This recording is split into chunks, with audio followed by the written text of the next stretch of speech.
정부가 월성 원자력 발전소 1호기를 조기 폐쇄하는 과정에서 원전을 계속 가동했을 때의 경제성을 불합리하게 저평가했다는 내용의 감사 결과를 감사원이 어제 공개했습니다. 하지만 가동 중단 결정의 타당성 여부에 대해서는 판단을 내리지 않았습니다. 정치권에서는 문재인 정부의 탈원전 정책을 둘러싼 공방이 다시 가열되고 있습니다. 박주민 더불어민주당 의원 자리에 함께했습니다. 어서 오십시오. 네, 안녕하십니까. 네, 감사원의 결과가 나왔습니다. 네, 당초 감사 일정은 한 지난 2월 말까지 끝났어야 되는 거잖아요. 네, 맞습니다. 그럼에도 불구하고 8개월 이상이 지났습니다. 그동안에 감사원과 청와대 간의 신경전도 좀 벌어진 것 같고요. 감사원을 국정감사 하셨잖아요, 법사위에서. 네, 맞습니다. 예. 네, 이번 감사원의 결과 어떻게 보고 계세요? 우선 감사원이 감사를 내놓은 이상 거기에 대해서 제가 가타부타 말씀드리는 것은 좀 그렇고요.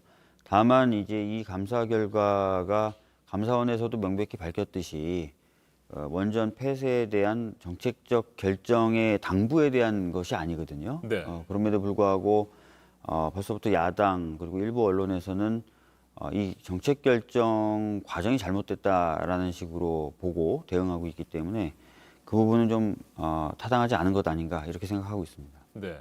문재인 대통령이 2018년 4월입니다. 월성 원자력 발전소 1호기 영구 가동 중단은 언제 결정됩니까? 이런 질문을 했고 이 같은 내용이 산업자원부에 전달이 된 이후에 아주 급속하게 영구 조기 폐쇄가 결정됐다고 합니다.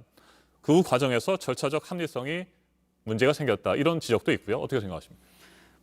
지금 감사원의 감사 결과에 따르면 이제 절차나 과정이 매끄럽지 못했다라는 부분은 좀 드러나는 것 같은데요.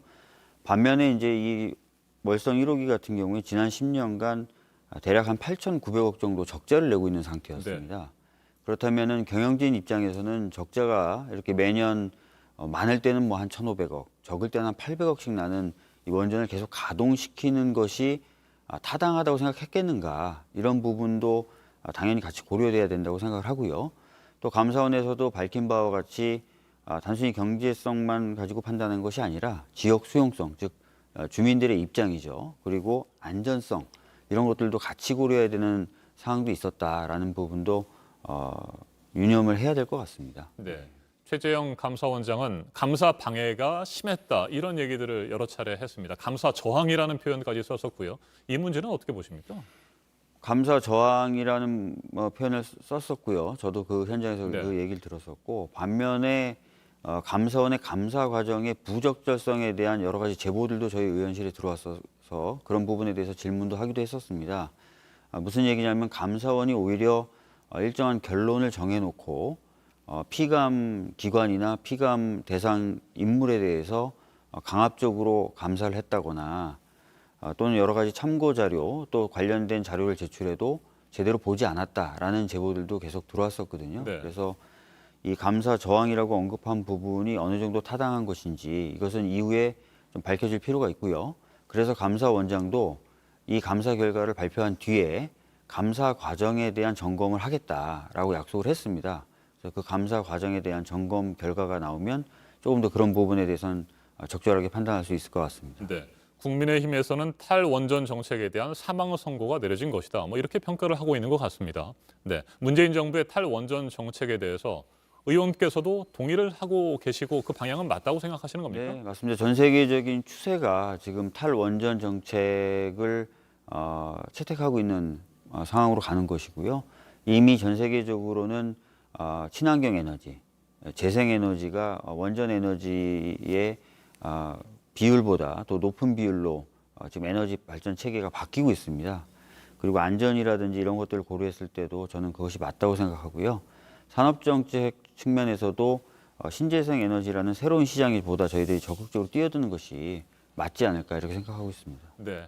다른 주제로 좀 넘어가 보도록 하겠습니다. 라임 사건과 관련해서 추미애 법무부 장관이 윤석열 검찰총장에 대한 수사 지휘권을 행사했습니다. 사실상 사퇴하라고 또다시 최고의 압박을 강화한 것 아니냐 이런 해석도 있는데 어떻게 생각하세요? 저는 다른 언론과의 인터뷰에서도 이미 밝힌 바가 있는데요. 적절하고 좀 필요한 수사 지휘권 행사 아니었나 이렇게 생각을 합니다. 대표적으로 좀 말씀을 드릴 수 있는 부분이 선택적 수사 관련된 네. 부분이에요. 그러니까 여당 인사에 대해서는 정식의 보고 개통을 통해서 보고가 받고 수사 지휘도 계속 이루어졌음에도 불구하고 야당 정치 인사에 대해서는 제대로 보고가 되지 않고 있었다라는 의혹이 제기되고 있지 않습니까? 물론 이제 국정감사에서 그 부분을 집중 질의하니까 뭐 남부지검장이 면담을 통해서 보고한 바는 있다라고 네. 지금 뭐 얘기는 하는데 실제로 그게 사실이다 하더라도 어떤 현상이 되는 거냐면 대검과 법무부를 합쳐서 야당 정치인이 관련된 의혹이 있다라는 걸 아는 사람이 최근에 폭로 있기 전까지는 단 한 사람밖에 없었다는 겁니다. 윤석열 검찰총장 한 사람밖에 없었다는 것이죠. 그러니까 이런 상황이 과연 정상적인 수사가 가능하게 할 수 있었던 상황인가? 아닐 것 같다는 것이고요. 그렇기 때문에 이번에 내려진 수사 지휘는 적절하고 필요했다 이렇게 보고 있습니다. 네, 저희가 앞서 전해드린 리포트에서 박주민 의원의 그 발언 내용이 좀 소개가 됐습니다. 법무부에 알아보니 김봉현 전 스타모빌리티 회장의 폭로를 뒷받침할 것들을 확인했다고 들었다. 이렇게 얘기를 하셨는데 어떤 것들을 확인했다고 파악하고 계십니까? 내용에 대해서는 네. 전혀 알지 못하고요. 네. 전혀 알지 못하고 그 김봉현의 어떤 그 친필로 되어 있는 입장문만 가지고 이런 결정을 한 것은 아니다라는 정도의 이야기입니다. 예. 네. 술 접대를 받았다고 하는 검사 2명의 소속, 뭐 신원 이런 것들을 다 확인했다고 하는데 그 부분에 대해서는 알고 계시는 거죠? 네, 뭐 보도도 이미 나왔고요. 그 부분은 보도가 나왔고 특히 이제 아까 보니까 잠깐 전에 나오던데 이미 그거 관련돼서는 수사 전담팀을 꾸리기로 한 거 아닙니까? 예, 그 정도까지는 이미 나가 있는 것 같습니다. 예. 네. 자, 국민의힘은 물론이고요. 정의당을 비롯한 야당들이 계속해서 특검을 주장하고 있습니다. 이 부분 특검을 받아들일 가능성이 있다고 보십니까? 민주당에서 말이죠. 아시다시피 특검이라고 하는 것은 이제 법을 만들어야 되고요. 그 다음에 특검이 누가 될지를 결정해야 되고요. 그 다음에 그 특검이 업무를 시행하기 위한 준비 절차를 거쳐야 됩니다. 그래서 통상 특검이 발동이 되려면 보통 4, 5개월이 걸립니다. 네. 그렇기 때문에 지금 이 상황에서 4, 5개월의 시간을 소비하는 것이 맞는 것이냐 이런 의문이 당연히 드는 것이고요.